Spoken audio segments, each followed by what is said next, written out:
जे काय जी आर आता सरकारने काढलाय, 70% मराठी भाषिक लोक महाराष्ट्रामध्ये राहतात. 30% जे लोक आहेत ती बाहेरून आलेले आहेत. तर त्या 30% मधले किती लोक हिंदी आहेत.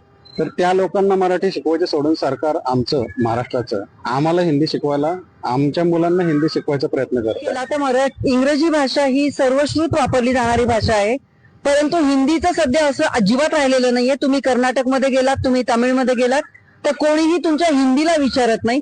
सो हा फुकटचा कुठेतरी कोणाच्या फायद्यासाठीचा काढलेला हा निर्णय, याच्यावरती खरंच प्रश्नचिन्ह आहे. बॅगा घेऊन मुलं आधीच पूर्ण पाठवून येतात, त्यात अजून हिंदीची नोटबुक, ग्रामरची बुक, परत अजून टेक्स्ट बुक, असे कितीतरी मल्टिपल सब्जेक्ट असताना त्याच्यामध्ये अजून एक हिंदी ऍड केलेला आहे की ज्याची खरंच गरज नाही. पण हिंदी देऊन उगीच अननेसेसरी त्या मुलांना लोड देतात. हिंदी दिलं म्हणजे मुलांना बरं आहे.